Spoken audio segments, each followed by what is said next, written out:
Hello, everyone, and welcome to episode number 9 of the Lebanese Biodiversity Podcast. My name is Mira, and I am an entomologist. In this episode, we will be talking to Alexandra Youssef. Alexandra is a certified wildlife rehabilitator and the co founder and current vice president of Lebanese Wildlife NGO. In this interview, we'll be talking more about her background, her work in Lebanese wildlife, and also the range of interventions and activities that the NGO does in Lebanon. I hope you enjoyed this episode and see you in the next one. Hello, Alexandra. How are you? I'm good. I'm good. How are you, Dr. Miro? I'm fine. Thank you very much. Can you tell us a bit about yourself and your background? Okay, so I'm Alexandra Youssef. I'm a certified wildlife rehabilitator, proudly the only one in Lebanon, the co-founder and vice president of Lebanese Wildlife. Um, I'm also the president of a humanitarian NGO, Lebanese Lions Club, and the consultant of Wolves of Lebanon, which is an organization that trains rangers and first responders.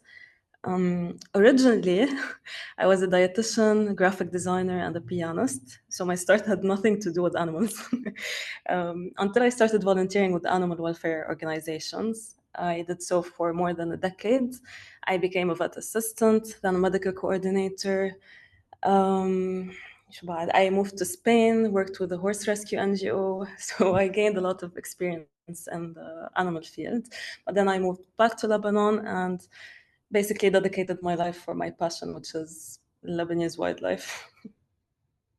Okay, this is awesome, and this is quite some experience behind you. So your, say, academic background had nothing to do or little to do with what you do right now, and you gained all of your experience through volunteering mainly, and also through training to become a vet assistant, and after that, a medical coordinator. And so, did you found Lebanese wildlife after you came back to Lebanon? Yes, so we were rescuing wildlife throughout with Dr. Gabi Hilan. And there was a need for wildlife rescue in Lebanon. So I met him, I met Dr. Gabi, who's currently the president, back in 2013, 2014. And I learned back then that he's a vet specialized in avian and exotics. So we started taking rescues to him, like owls, bats, squirrels, and he never charged for anything, not for medication, not for surgeries, nothing. But he had only one condition, that the animal needs to be released back to the wild. Okay. So our vision basically aligned from day one. And then years and years later, hundreds of animals released later, and with more people getting involved, Dr. Gabi basically gathered everyone and was like, okay, it's time to have it as an NGO so we can get some funding, so we can get more support to keep on doing what we're doing, but on a bigger scale.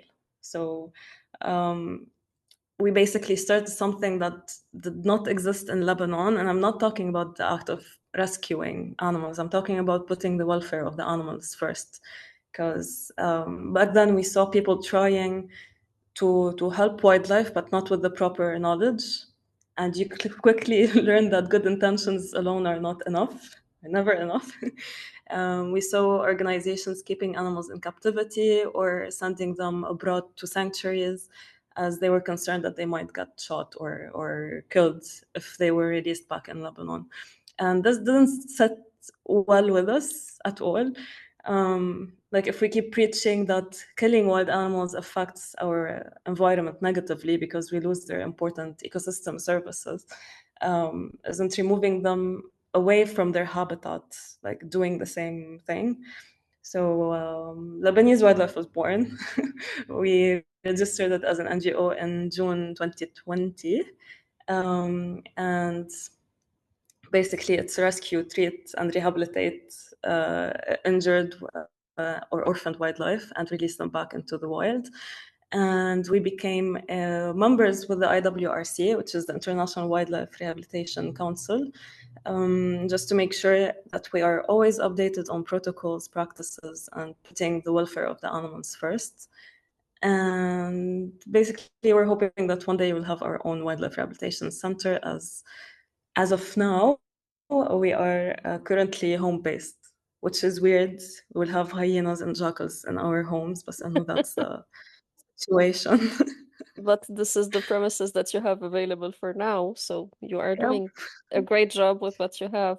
Well, thank you for this recap. So, you have a multidisciplinary team.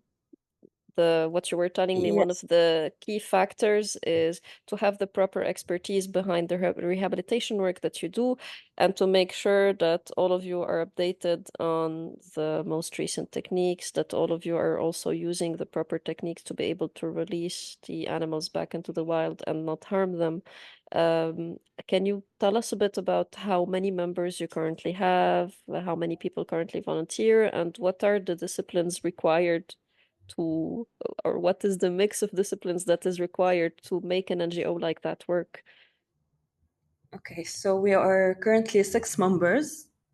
More people are welcome to join, of course. It's Dr. Gabi Hilan, who's the president and chief vet, and he's also the only avian and exotic vet in Lebanon. We have Samara Al Haddad, who you've interviewed before, who's our board secretary and one awesome zoologist. We have Dr. Ghais Megdashi, who's a veterinary nutritionist, and the team is basically encyclopedia. He knows everything about anything. Mahmoud Al Haj, he's our fauna assessment and rescue specialist, basically our go-to guy when things get difficult, and he's currently enrolled in a master herpetology program, so he's our expert in reptiles, amphibians, Sicilians, and if dinosaurs ever make a comeback, he will be our guide. And last but Okay. not least, Noor Shamon, who's a junior vet. She started as an intern with us and is now capable of diagnosing and treating wildlife blindfolded. She's also on the front line taking our rescue calls. And there's me, who's a certified wildlife rehabilitator, and I deal with everything social media related. Okay, well, Yep. thank you very much. And Yeah. I didn't expect there to be so many specialties in one team. I actually didn't expect there to be so many specialties inside wildlife rehabilitation. In my head, it was just one big block of someone who does who works as a vet and who does everything else. So so this is, thank you. It's a beautiful team صراحة. يعني if one member goes on vacation, the entire team goes full panic mode because we know we each and every one of us It's is irreplaceable. crucial. Yes. Yes, yes. So, can you tell us a bit about, for example, what would a typical day look like? You get a call for a rescue, and what happens next? First, it's waking up, cleaning, feeding for the animals. That's first. Okay, before the adventurous part, there's all of that to do at Yeah, we home, have to. Yeah, basically. Okay. we have to care for the animals that are under our care to make sure that they are having the care that they need before adding more animals.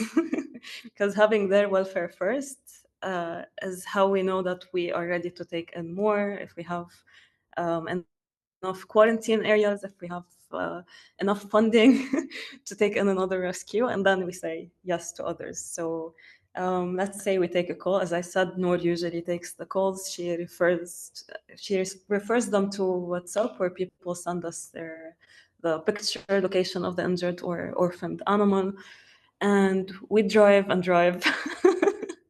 um, we After catching the animal, we go directly to the clinic where Dr. Gabi does all the tests, X-rays, and initial checkups and so on. And then they go back with me.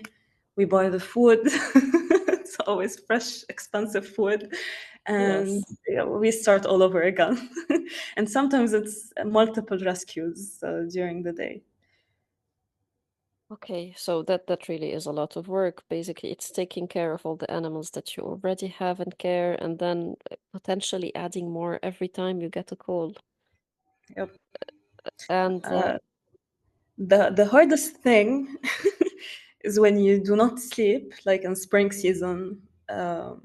there's animals that we need to feed every couple of hours during the night, so there's no sleep whatsoever happening. And the animals need to go in under my care as the rehabber, because you cannot keep on switching animals to different places just to avoid them being habituated to humans. So they Okay. see basically two people during the rescue, Dr. Gabi, and then it's just me up until the release.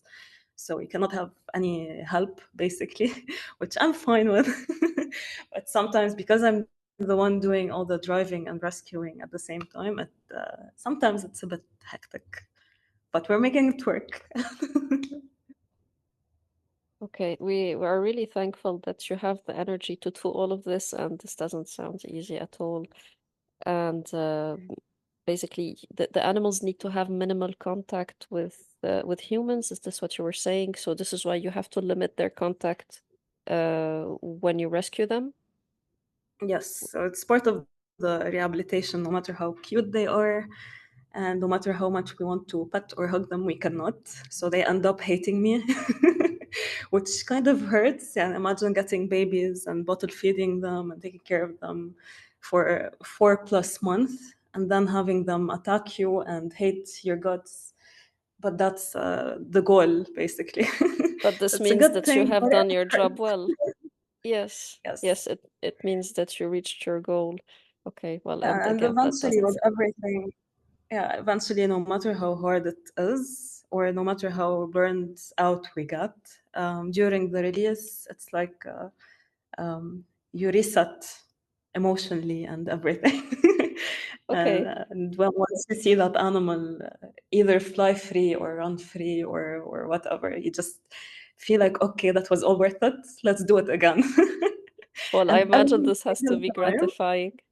every single time we do a release, on the way back, we got a rescue call. This has been a ritual for some.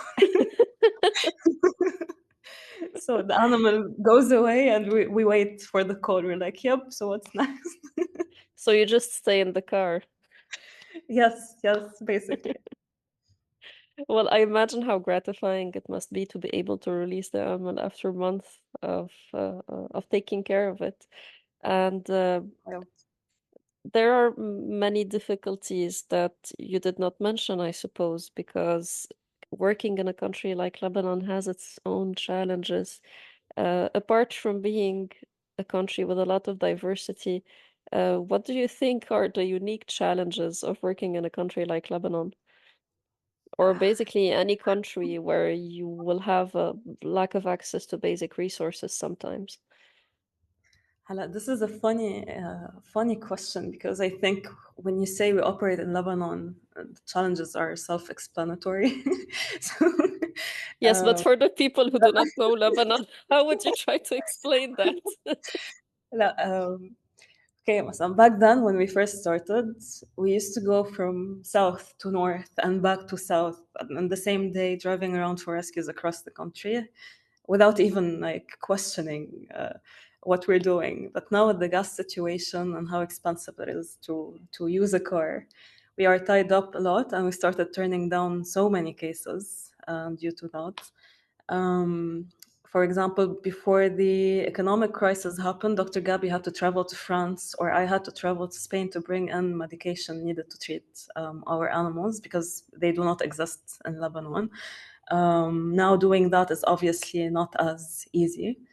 Um, we had sometimes doing surgeries in the dark at one point. Okay, at Um, candlelight or cell phone light. yes, imagine surgeries. Oh my God. Okay. um, Banks, I don't think we need to explain this one. We're really struggling getting any type of funding whatsoever. So Lebanese Wildlife is fully self-funded by its members. Um, Another challenge is safety. So it's a struggle to get vaccinated against rabies. It's a struggle to get the anti-venom if you ever get bit by a snake. So we're constantly in basically danger as we work with defensive animals. Um, there's also the corruption within certain ministries, which we witness firsthand when we tackle illegal pet trade. Whenever there's a big animal confiscation that involves someone who's politically affiliated, basically. We had guns pulled out on us on a couple of occasions. Oh my And God. yeah, so this is basically a bit of it. Okay, so it is quite the adventure and movie-like in all of its more romantic aspects, but Yeah. also in all of its more dangerous aspects. And so you have to be alert all the time, and it's not very easy to function in an environment like that. So again, thank you, and thank you to all your team for still doing this under all the circumstances. Thank And you. yeah, it's not easy. So, what can be your role for pushing for wildlife conservation policies and making sure that even with the corruption, some things can be more strictly protected by the law? Mm. Okay, I want to say first that despite all the chaos, never has the police turned down any of our requests in enforcing the animal protection law. So it has been Okay, this is awesome. enforced, yes, in an incredible way, um, but which sometimes backfires. And sometimes because they like this, they like being involved in such cases for some reason. They do it sometimes on their own, so they just call us to pick up the animal after they confiscate it. So sometimes they do that where we are not ready yet, where we do not have the space or the fund for that animal, but we still do it because we want them to keep on enforcing the law. Yes. Uh, for other NGOs or groups or anyone that's working in this field, we we all need to speak up and follow up on cases to hold relevant ministries accountable. We need to have more patrols to monitor illegal habitat destruction, to monitor poaching, because usually when we try to apply the law, you can only apply it after the thing has been done, after the animal has been abused or killed or whatever. So we Okay. need to tackle it before it happens, which having patrols is very, very important. We need to conduct more research and collect more data to be able to highlight areas in need of protection or any species that requires urgent intervention. Because even if these animals are not listed as endangered or vulnerable globally, in Lebanon, we don't know the status yet. So they might be almost extinct and we don't know it yet. So, yep. Okay. So there is some work to be done in prevention, Yeah. trying to prevent the cases of poaching or killing or harming wildlife to happen, and also hopefully a red list of mammals in the coming years. This is something that crops up in every episode, Yes. This but is but this would be very, very helpful. important. Okay. Yeah. Because we have Okay. we had animals show up that we didn't think still existed in Lebanon. Well, this is Like a good thing, the I marble. guess. It is a good You, thing, yes. but when you don't know that that animal exists, you're not Oh, mentally you're not prepared ready to to deal with it. Yeah. yeah, like the marble polecat, which was supposed to be extinct since the 90s. It was never seen after that, so it was supposedly extinct. And suddenly we got a rescue call about it. And once he was with me at home, even though I bottle fed him and he was a baby, and then he grew, so it was time for his release. But during his rehabilitation period, when once he started showing his defense mechanisms, I didn't know his defense mechanisms, what they were, because I've never dealt with anything like it. And Okay. they apparently spray like a skunk, and I did not know that. Oh, okay. So yeah, that was not fun. Um, so it would have been nice to be To be pre. aware of its existence. Yeah, Yes. but it's a nice thing to have them. to know that they still exist and that they are still around. But we definitely need more conservation projects and to get funding for such projects, because it's really, really important to make sure that that was not the last individual of its kind here.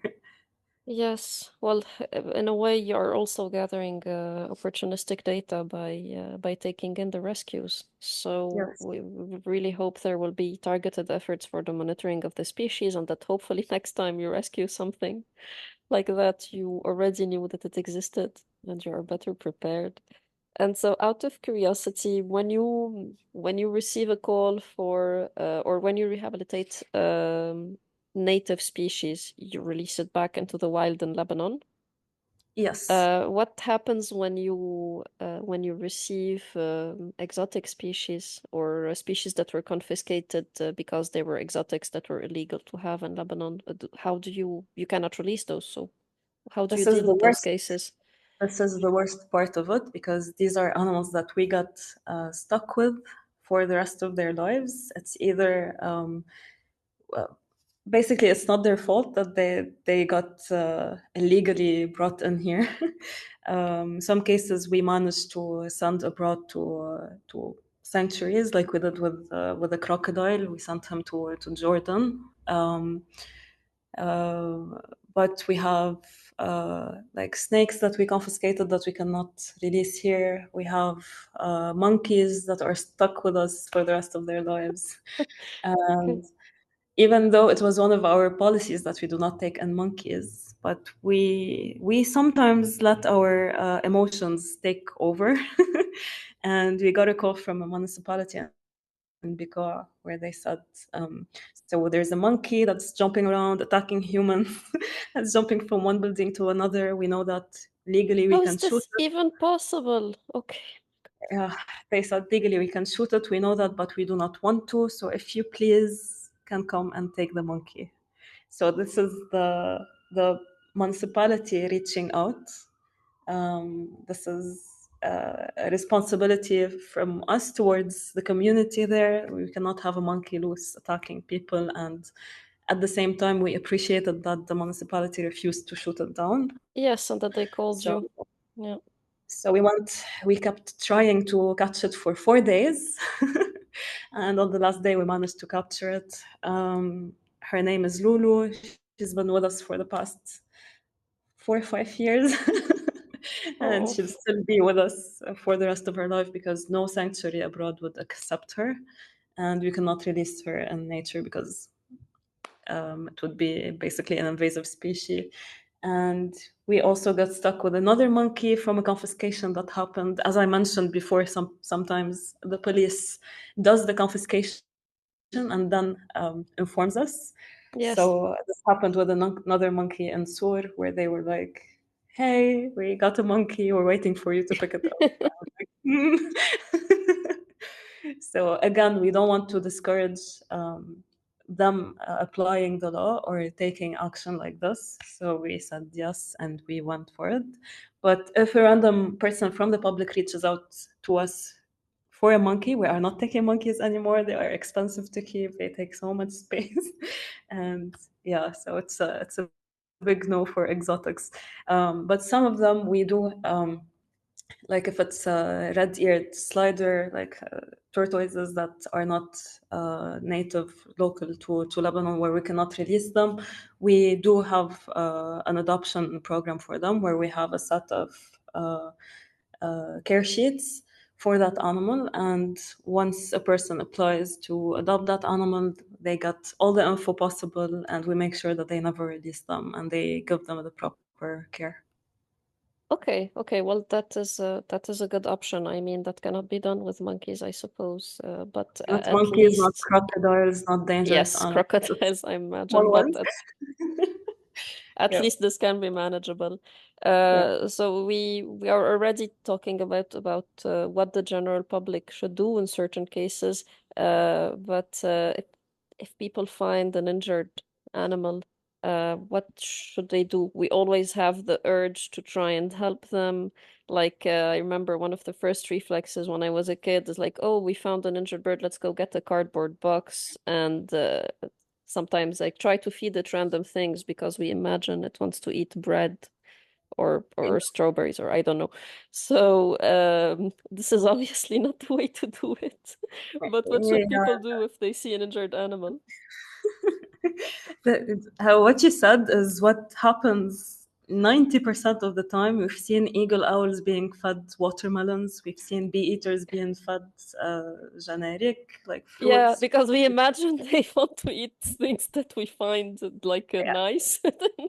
Okay. We've seen eagles being fed amah, Oh like dear, wheat bird seeds. Okay. wheat, because they think it's a bird. So bird, Yes, yeah. Birds eat eagle, seeds, right? whether it's a sparrow or a pigeon or an eagle, it's the same thing. It is not. Um, well, first of all, they need to call us directly. Okay. They need to send us a picture of the animal with the location, and we will send someone to pick up the animal. You do not attempt to help it yourself. One, remember that keeping wild animals as pets is illegal, and the law is being applied. Um, it's not the same as rescuing cats and dogs. We got so many people saying that, yeah, I rescue cats and dogs. I have experience, and that it is not the same thing. We have had people keeping wildlife for months and months, and then figuring out that they cannot care for them, Yeah. and the animal ends up drastically reducing the chances of its survival. And so at this point, they arrive to us with us not being able to help them anymore. Never give them food and water. If you do, you will kill them. I will say it bluntly, you will kill the animal if you give them food or water. Many animals that come into our care with minor injuries, stupid little injuries, die from aspiration caused by the person who found them and ignored our advice. Because Okay. haram كان عطشان, like, no, please no. Even though we give them, like we specifically say, do not give them water, do not give them anything until they reach to us. They ignore it and they give them, and then the animal ends up suffocating and dying as soon as they arrive to us, which is completely avoidable if they just listen. Don't pet them, don't speak to them, keep them in a quiet place with minimal stimulations to reduce stress, because stress can kill them as well. Do not humanize the animals. So we got a lot of people coming in holding a squirrel, for example, who's in complete shock. And Okay. the person is saying that he's so calm because he understood that I'm trying to help him. Like, no, that animal is in No, he's shock, afraid. Yes. stress, and that's why he's not reacting to you. So again, just contact us and wait for our team to arrive. If we are not able to reach the location in time, or something happened with us, or if we were on a different case, just follow our instruction. Our team is on WhatsApp 24/7. I do not sleep. I answer all messages. So we give instructions until we are able to reach the animal. Okay. Thank you very much. And people can contact you through your Instagram page Through WhatsApp, it's and our through WhatsApp. main Okay. contact, because we're not always on social media. We do not get notified from social media unless we open the application. So WhatsApp is our go-to Okay. contact. You told us about how individuals can react if they see an injured animal. I have a question, which is how can people or the general public or governmental entities intervene to support you and your mission? So how can people help you basically achieve your goals? Um, okay, so the general public, they can speak up if they see any abuse. They can report it yeah, to us or the ministry or the police. Again, the animal law is being applied, but it's made for us to use it, so people need to use it. They can share our informative posts that we do about wildlife, because a lot of people are unaware what we have in Lebanon and the beautiful biodiversity that we have. And they can donate to our cause because, as I said, we are self-funded. And the more money that we have, the more animals that we can rescue. When it comes to other entities, basically we need the Ministry of Health to make the rabies vaccines available and create a plan to prevent it from spreading any further. I don't know if you know, but rabies has been an issue for the past month. This can be done in collaboration with other animal welfare organizations to start vaccination campaigns, CNR campaigns. They can create more protected areas to avoid such accidents to happen. Okay. People can volunteer with us and have a hands-on experience in taking care of the animals, transportation, photography. There's a lot of stuff that they can do without being like hands-on with the animals. Okay, so people can support you in a sense, even if they don't want to get involved directly in the rescues. Yes. Okay. Which takes us, they can help us in our different programs, because it's not just the rescues that we do. So obviously we have the rescue program, which includes injured or orphaned animals reported to us by the public, or animals that fell victim to illegal pet trade and are confiscated by the ISF and surrendered to us. We also have the awareness and outreach program, which I personally think is the most important at the moment, where we give lectures and workshops to different age groups in schools, universities, scout groups, municipalities, and other organizations. And Okay. we have in that the Lebanese Wildlife Warriors School Club running currently in Al Hayat International School. So we do need volunteers that can help us educate the public or prepare presentations and help us with educational material. And we have our research and development program, which aims to fill in local data gaps to be able to develop appropriate local conservation management plans and enhance local wildlife veterinary practices. And so we collaborate with different NGOs and universities working on different conservation projects. We take in interns from different universities. So yeah, they can help on the ground doing fauna assessments, collecting data. So there's many ways where they can help us without actually being hands-on with the Okay. And animals. how can people who are interested in this contact you? Is it again through WhatsApp, or is there an email address or an account where they can get in touch? Um, Our website will be coming soon, very, very soon, hopefully next month. Okay. But for now, they can contact us by email, contact@lebanesewildlife.org, or by WhatsApp. We'll answer directly, 81770541. And yep, Okay. Thank you very much. And this is very exciting.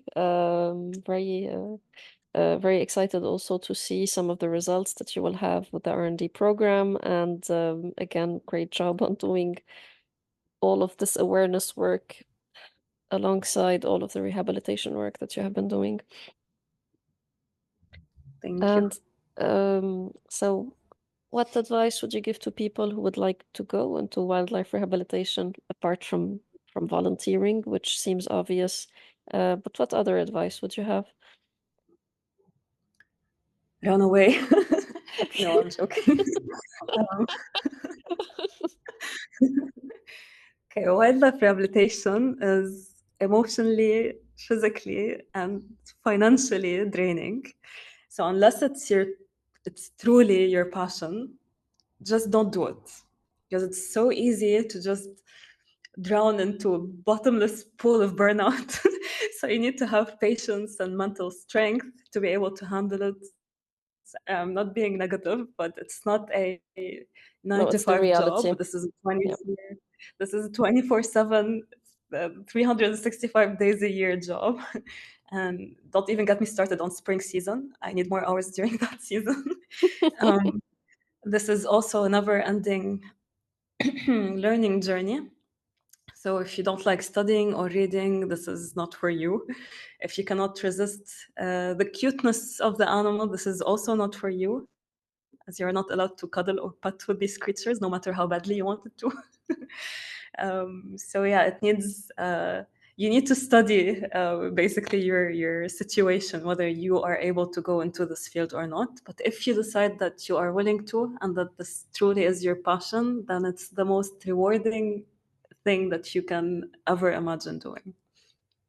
Okay. So one idea that I would highlight from what you said is that people often want to go into fields like this because they like animals, but we have to remind them that you cannot cuddle or pet the animals. So you have to like the animals Eh, beyond yeah. beyond the emotional gratification that they might give you as as being in contact with something cute. So you have to absolutely love them. Exactly, with smells and all. Yeah, They're I cute imagine. from afar once you have them under your care, and you have to clean and you have to adapt to the way that they act and they defend themselves and how they, like with foxes, I can see a picture of a fox and smell it before even being close to it. Yeah, there's a lot to know about animals. And funny thing is, each one of us, when we started, had a favorite animal, and once we have met that animal, it became our worst animal. We immediately disliked seeing that animal. So it's been also like a ritual in the team. Whoever joins, the first thing is, what's your favorite animal? It will no longer be your favorite animal. Oh Well, yeah, this means that you have more experience and that you have had the chance to get in contact with this animal. So at least there's that advantage. yes, yes. Would you have any closing ideas that you would like to give before we end this talk?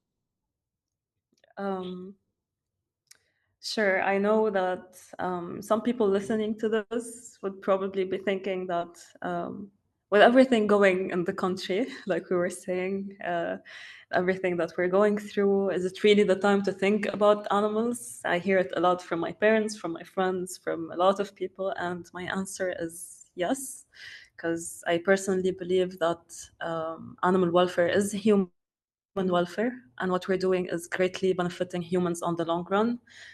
They just don't know it yet. So, and helping animals takes nothing away from helping humans. So, everyone can support both causes. That's it.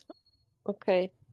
Thank you very much. And also, thank you very much for your time and for this talk. This was really enjoyable and I learned a lot.